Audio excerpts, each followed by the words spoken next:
थे कि सरघाटी कलाकारों की नगरी रही है। सरघाटी में कलाकार लोग बहुत अच्छे अच्छे कलाकार रहे। अब संगीत के क्षेत्र में लीजिए ना, सतदेव पाठक जी, जब से हम हाथ संभाले सतदेव पाठक जी को ही, तो वही एक मूल केंद्र था। अच्छा, देखिए ना, वकील खां, सितारे खां, खलील खां, ये सब रोशनगंज के रहने वाले थे। बहुत रंगकर्मी बिंदेश्वरी सिंह बिंदु तो पहले ही सबसे पहला नाम उनका आता है।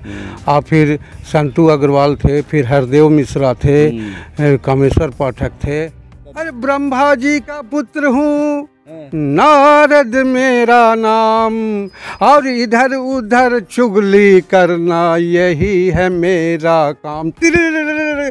बूम, अच्छा ऐसे होता था। और नगाड़ा ये संगीत रूपक लिखता था। तो वो दौर था, जानते हैं, नाटक देखने के लिए 2 कोस 4 कोस 5 कोस से, और 1 घंटा पहले नाटक अब होने के 1 घंटा पहले तक लोग जो है ना पहले से पहुँचल रहता था। तो हम लोग बच्चन जी के साथ जा कर के उस नाटक को खेले हैं इलाहाबाद नाट्य कंपटीशन में। तो कई 2-3 बार लेके गए हैं, और जब गए तब अवार्ड लेके आ गया है वो। और कवि गोष्ठी भी होती थी, तो कवि गोष्ठी को इतना ताम झाम से लोग नहीं करता था जितना मुशायरा वाले लोग करते थे। तब मुशायरा तो होता था यहाँ, और कवि गोष्ठी भी होती। तो उस वक्त के कवि थे जो हमारे होश के समय के जो कवि थे, मेरे पिताजी हुए, जनक नंदन बाबू हो गए। आप देख रहे हैं बिहार आजकल, और मैं हूं इमरान अली। आज मैं बातचीत करने के लिए पहुंचा हूं शिरघाटी के मशहूर कलाकार, साहित्यकार, रंगकर्मी विजय कुमार दत्त जी के पास। आज हम इनसे जानेंगे शिरघाटी के उन ऐतिहासिक लोगों के बारे में, उन रंगकर्मियों के, संगीतज्ञों के, कलाकारों के जिनके साथ इन्होंने काम किया है और जिनका योगदान शिरघाटी की कला संस्कृति में रही है। सर, आपका बिहार आजकल में स्वागत है। स्वागत है। पहला सवाल कि हम अगर कला संगीत की बात करें, नाटक की बात करें, तो आप जब यहाँ पर शिरघाटी में कुछ कर रहे थे तो उस समय मनोरंजन के कोई साधन नहीं थे। यहाँ पे या तो मंच थे, सांस्कृतिक कार्यक्रम हुआ करते थे, नाटक हुआ करते थे, यही एक साधन था। और जाहिर है कि आपने यहाँ के बहुत सारे लोगों के साथ काम किया है, बहुत सारे रंगकर्मियों के, नाट्यकर्मियों के, साहित्यकारों के, संगीतज्ञों के साथ आपने अपना समय बिताया है। तो हम अपने दर्शकों के लिए आपसे ज़रूर जानना चाहेंगे कि यहाँ के संगीत के क्षेत्र में कौन लोग थे जो जिन्होंने शिरघाटी को सींचा, संवारा, संगीत के क्षेत्र में उनकी पहचान रही दूर तक। तो हम अपने दर्शकों के लिए आपसे जानना चाहेंगे। संगीत के क्षेत्र में तो ऐसे जब से हम होश संभाले तब से तो आपको सतदेव पाठक जी को हम ही सर्वोपरि मानते हैं, क्योंकि जब भी हमने देखा तो सतदेव पाठक से ही हमने कुछ सीखा। हाँ, अब सतदेव पाठक जी के साथ ग्रुप में कई लोग रहते थे, तो उन लोग ग्रुप में जैसे थे शिवदानी जी थे, रामधनी जी हुए, आपको यहाँ डोभी के सूरजमाली थे, केदार थे। सरघाटी कलाकारों की नगरी रही है। सरघाटी में कलाकार लोग बहुत अच्छे अच्छे कलाकार रहे। अब संगीत के क्षेत्र में लीजिए ना, सतदेव पाठक जी, जब से हम हाथ संभाले सतदेव पाठक जी को ही, वही एक मूल केंद्र था। अच्छा, अब मूल केंद्र में सतदेव पाठक जी के यहाँ ही जितने कलाकार थे, माने बूढ़े से बच्चे तक सबका केंद्र वही था सतदेव पाठक के यहाँ। तो सतदेव पाठक के यहाँ हम भी जाते थे, उनसे सीखते थे, और वही एक थे।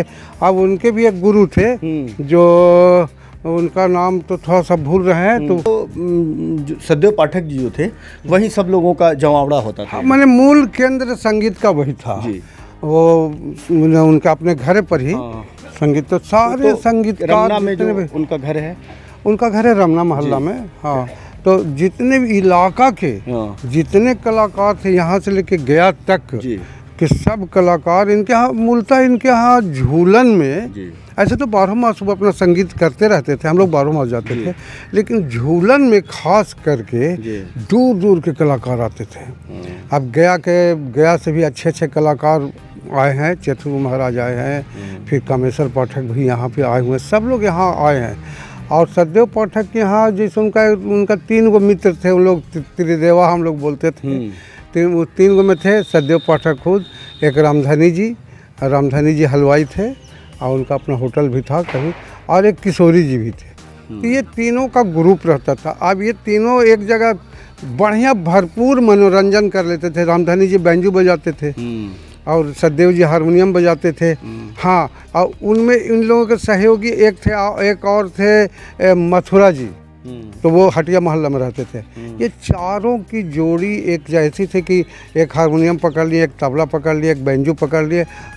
संगीत के क्षेत्र में तीन तो वो लोग मूल हो गए, बाकी उसमें उसी आ गए संतू जी आ गए, फिर सूरज माली आ गए, और फिर चंदवा डोभी चंदवा के केदार जी थे, वही डांसर थे। तो इस तरह से उनका फिर संतू जी के साथ फिर नया ग्रुप जो जुटा हम लोग के एज का, तो हम लोग के एज में कुंजन कुमार हुए, हम हुए, तपन चक्रवर्ती हुए, नवीन सिन्हा, फिर उसके बाद नवीन सिन्हा तो कंचन कुमार गुप्ता, फिर उसके बाद विष्णु प्रजापति, विष्णु जो अभी नैना स्टूडियो चल रहा है जिसका। तो ये और भी हैं, तो जैसे सरवर आलम हुआ, फिर एक सरवर और एक है, दो सरवर थे, तो एक नाल बजाते थे और एक गाते थे।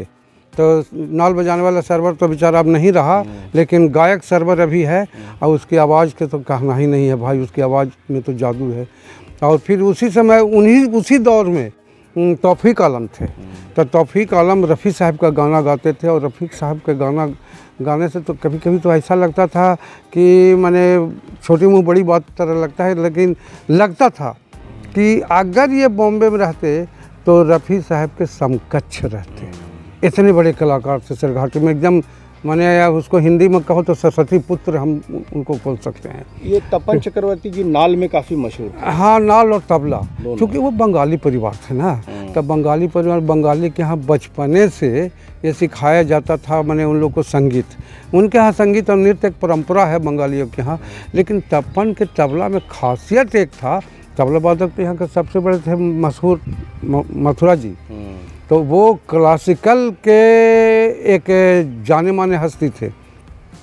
लेकिन युग तो बदल रहा है, धीरे धीरे युग बदलते युग में ये फिल्मी युग जब आया, तो फिल्मी गीत वगैरह जब से शुरू हुआ, तो इसमें लाइट क्लासिकल का दौर आ गया।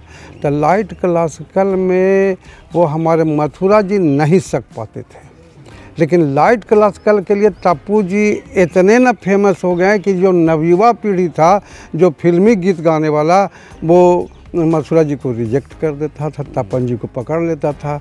तो हम बल्कि कभी कभी कहते थे मथुरा जी बड़ी नामी आदमी है, पूरा यहाँ नहीं मैंने समझी कि उनका नाम डिस्ट्रिक्ट लेवल पर नाम है, और मैंने वो ये एक छोटा लड़का तपन चक्रवर्ती के आगे वो नहीं टिक पा रहे हैं।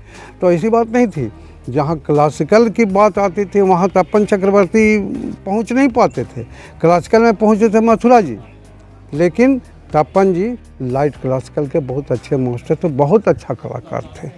और कौन कौन लोग आपको याद आते हैं? हाँ, हम सब मैंने हम उम्र में एक इकबाल है, और एक मुन्ना है, मुन्ना अग्रवाल जी, वो भी मैंने मेरे साथ ही रहा, मेरा शिष्य ही रहा मुन्ना अग्रवाल। वो क्या करते थे, गाते थे कि बजाते थे? नहीं, गाता भी था और हारमोनियम बजाता था, लेकिन बहुत जल्द, इतना जल्दी सचदेव पाठक के यहाँ भी आता था, आते आते गाते मैंने वो गाना भी जानता था और बजाना भी जानता था जी। तो हम अब उन लोगों की क्या रुचि है अभी? अब लोग जैसे रुचि तो आज भी है, रुचि आज भी अगर हम एक बार लोग को कॉल करें, चाल करें, तो सारे कलाकार आ जाएंगे, लेकिन सब अपना अपना काम में बिजी हो गया, सब सियाना हो गया, सबको बाल बच्चेदार हो गया, शादी विवाह हो गए ना, तो सब काम में बिजी हो गया।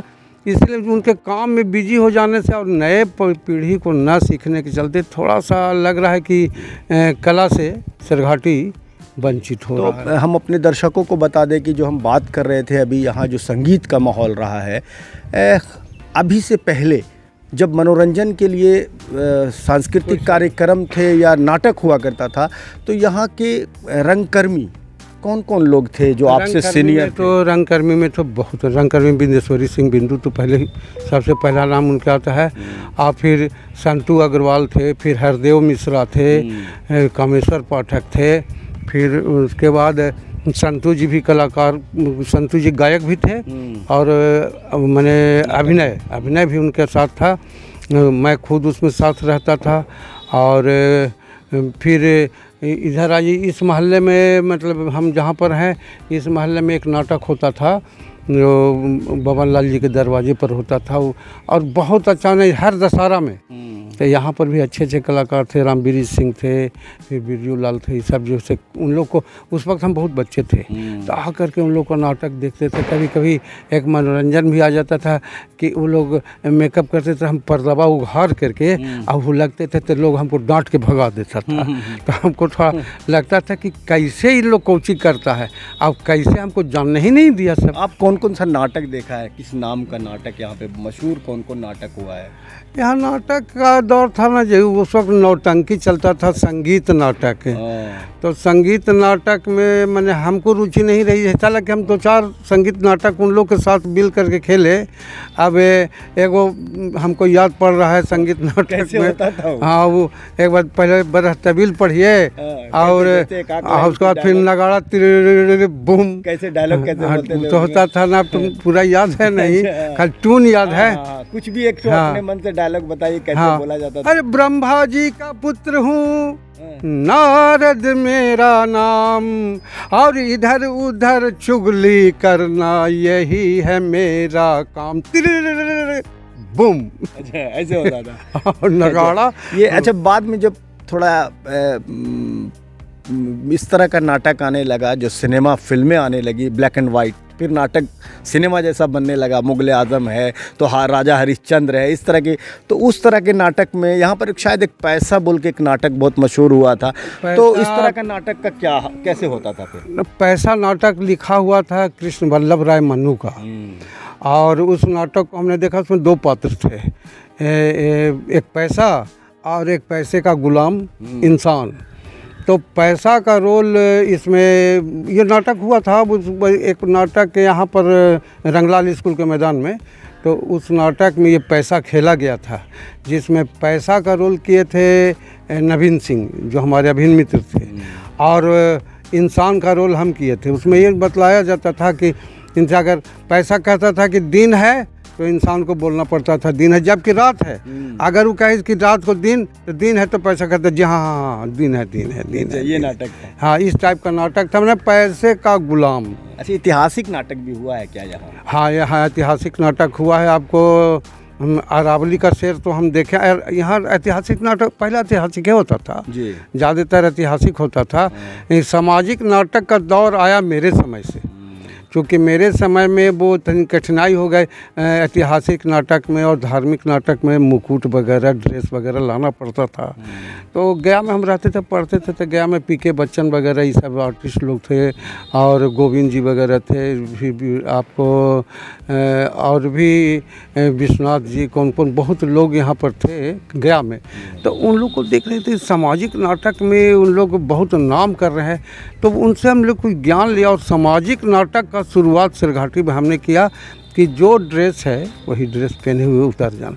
यही है कलाकार लोग का, मैंने कलाकारों का यहाँ एक अच्छा जमघट रहता था। कलाकार को जीवित रखे, मैंने जब हर गाँव जा कर के जिनको नहीं आता था नाटक, उनको नाटक सिखाते थे, और वो दौर था यार। यहाँ कौन कौन नाटक हुआ, किस किस तरह का नाटक यहाँ हुआ? पहले अरावली का शेर, सत्य हरिश्चंद्र, फिर सत्यवादी हरिश्चंद्र, और फिर मगही में हुआ तब हम गांव चलब, और हिंदी में हुआ कौन वाली दूध वाली, है ना। इस तरह से कई नाटक तो बहुत। फिर अरावली का शेर यहाँ जो जमा था वो बहुत नाटक। फिर एक बिंदेश्वरी चा एक नाटक खेले थे, नेफा की एक शाम। तो नेफा की एक शाम जो था ना, तो नेफा की एक शाम नाटक नहीं था, वो लगता था ना कि वो एकदम फिल्म है जी। लोग जो एक बार देखा उस नाटक में भी जो पता नहीं गिरता था, एक बार नाटक शुरू हुआ बिगिनिंग टू एंड, ये लोग देखते रहो। जब नाटक खत्म हो गया तो लोग को लगा अभी खत्म हो गया, अभी और होना चाहिए था। पीके बच्चन के द्वारा एक नाटक हुआ यहाँ, ई मट्टी हमर है, के मिश्रा का, कृष्ण मुरारी मिश्रा का लिखा हुआ था नाटक। वो भी बहुत नाटक हुआ, माने वो नाटक आज तक लोग को याद है, ई मट्टी हमर है।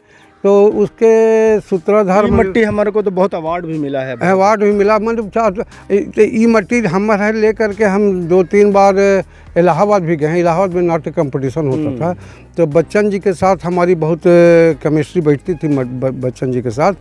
तो हम लोग बच्चन जी के साथ जा कर के उस नाटक को खेले हैं इलाहाबाद नाट्य कंपटीशन में। तो कई 2-3 बार लेके गए हैं, और जब गए तब अवार्ड लेके आ गया है वो।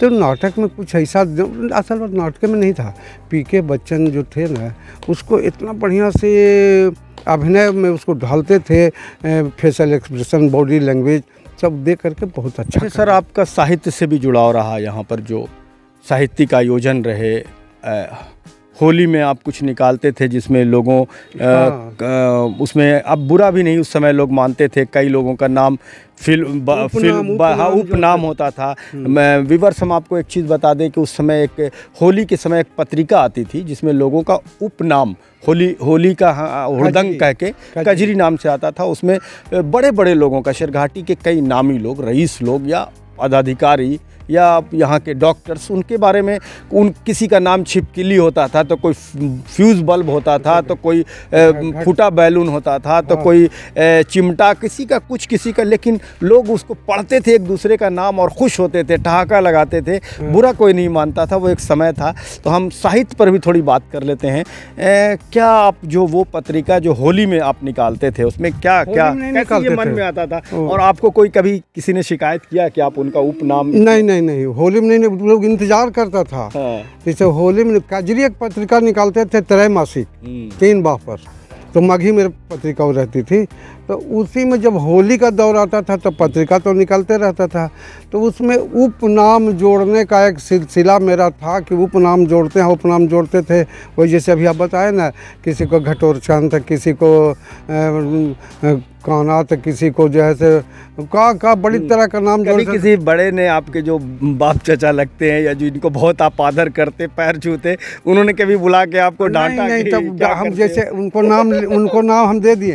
एक बार तो ऐसा हुआ कि सतदेव जी का नाम दे दिया था कि लेपुड़ी घसक। अच्छा। अब सतदेव जी उसको पढ़ रहे हैं, उसको अब हम देख रहे हैं कि सतदेव जी पढ़ रहे हैं, हम डबल आप ही घसक रहे हैं। हाँ, लुकते जा रहे हैं कि ऐसा नहीं कि फिर एसडीओ साहब को, है ना, एसडीओ कामदेव बाबू को भी क्या आपने? सब कोई को नहीं छोड़ते थे, जितना थे पदाधिकारी सबका उपनाम हम जोड़ देते थे। और उपनाम अपना क्या जोड़ते थे आप? हम दूसरा से जुड़वाते थे। अच्छा। हमको कहते थे कि जैसे आप हैं भैया, वो मेरा भी नाम रख दीजिए, तो लोग कहेगा कि अपना नाम नहीं रखा है। तो हमारा भी नाम रहता था ना, कुछ तरह का नाम रहता था। तो कचौड़ी, तो जिलेबी, कोची लोग, है ना, बिया जी ठगबाज, ऐसे से करके दे देता था। चलिए, ये तो हास्य वाली बात हो गई। हम जो साहित्यिक आयोजन, मुशायरा, कवि सम्मेलन, इस आयोजन में आप जाते रहे, तो पहले कुछ ज़्यादा होता था, तो उसमें क्या आपका क्या याद आता है आपको? हमको लगता था कि यहाँ महीने होते रहता था। जैसे इसमें सक्रिय ज़्यादा थे, माने जितना थे ना मोहम्मदन लोग यहाँ के थे ना, उर्दू वाले लोग, वो ज़्यादा सक्रिय थे। मैंने हर हफ्ते 15 दिन पर हमको लगता था कहीं ना कहीं मुशायरा की आवाज़ आते रहती थी। बहुत मुशायरा में हमको जाने का भी अवसर मिला, और कवि गोष्ठी भी होती थी। तो कवि गोष्ठी को इतना ताम झाम से लोग नहीं करता था जितना मुशायरा वाले लोग करते थे। तब मुशायरा तो होता था यहाँ, और कवि गोष्ठी भी होती थी। उस वक्त के कवि थे जो हमारे होश के समय के जो कवि थे, मेरे पिताजी हुए, जनकनंदन बाबू हो गए, फिर आपको जद्दू बाबू हो गए, और फिर एक और कौन थे, उनको जानकी बाबू कौन एक नाम था। अच्छा, नव कवियों में यहाँ हमजापुर का अब नाम नहीं याद है, अक्सर हमजापुरी। हाँ, अक्सर हमजापुरी, सब लोग हमारे मित्र लोग थे। नैयर हमजापुरी थे। नावक साहब तो बहुत बड़े, नावक साहब तो खैर गार्जियन है। नावक साहब तो मेरे पिताजी के उम्र के हैं, और वो सारा गार्जियन रहे, और सौभाग्य है कि आज भी वो मेरे गार्जियन है। तो अभी हाल में उनसे हमारी मुलाकात हुई थी, तो हमको कहा कि जाएगा आपका फ़ोटो हम लेंगे। अगर फ़ोटो लोगे तो उनको एक फ़ोटो लिया। उनको मैंने सरघाटी के चर्चित व्यक्ति, जो हम एक इतिहास लिखे हैं उसमें सरघाटी के चर्चित व्यक्ति, तो चर्चित व्यक्ति में जो चर्चित है उन सब का फ़ोटो हम जमा कर। चलिए सर, आपका जो दौर था नाटक का, मंच का, सांस्कृतिक कार्यक्रम का, साहित्यिक आयोजन का, अभी क्या फ़र्क महसूस करते हैं? फ़र्क अब तो कुछ है ही नहीं, अच्छा, कुछ है ही नहीं। अब चारों पटे हमको जोड़ना पड़ मतलब लग रहा है ना कि न तो कभी गोष्ठी हो रहा है, न कोई साहित्यिक आयोजन हो रहा है।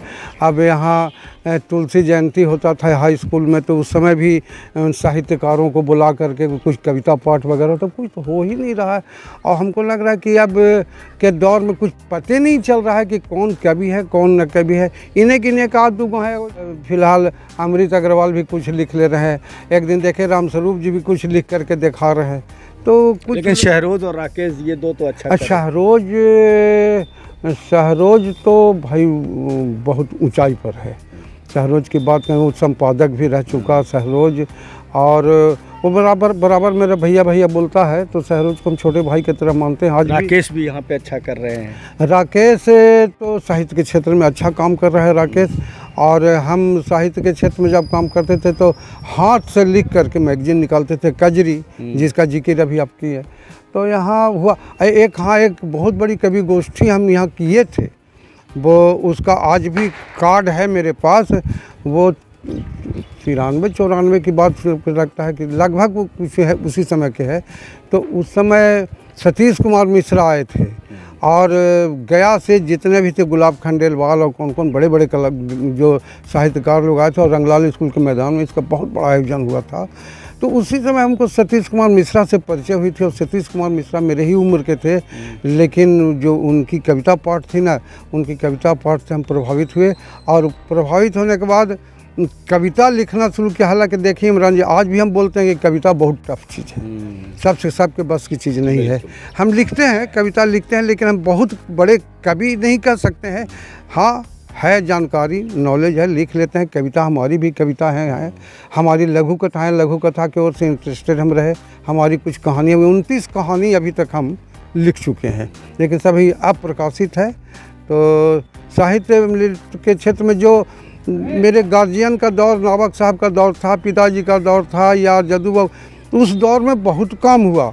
फिर सुरेंद्र पाठक जी बांके बाजार के, तो उन लोग के दौर। लेकिन अब तो लग रहा है कि हम ही अकेले पड़ गए, कोई हमको सहयोग नहीं है किसी। अगर हम कुछ लिखते हैं तो लगता है कि एक दूसरे को दिखा करके उससे थोड़ा सा आइडिया लेके हम गलत लिखने से, लेकिन दिखाएं किसको। चलिए, डिजिटल प्लेटफॉर्म है, आप उसका कितना इस्तेमाल सही मानते हैं? अभी फेसबुक है, इंस्टाग्राम है, यूट्यूब है। डिजिटल प्लेटफॉर्म आने से एक नुकसान तो ये हुआ है कि फ़ायदा भी है, नुकसान में नुकसान ये हुआ कि जो लोकल क्षेत्र के कवि, कलाकार, साहित्यकार, वो करीब करीब मर गए। अब बड़े बड़े कवियों का जो बहुत बड़ा सम्मेलन है, तो उन कवियों वही लोग देख रहे हैं, वही लोग देखता है। इतना बड़ा देख लेंगे तो छोटे का क्यों देखेंगे? तो कोई काहे के लिए, जैसे लोग सोचता है ना कि ओ ऐसा ही कविता होता है, यही होता है, ओ ठीक है। आपने नहीं कुछ करना चाहेगा, केवल देख लेना चाहेगा कि हम भी बहुत बड़ा एक्टर बन जाए।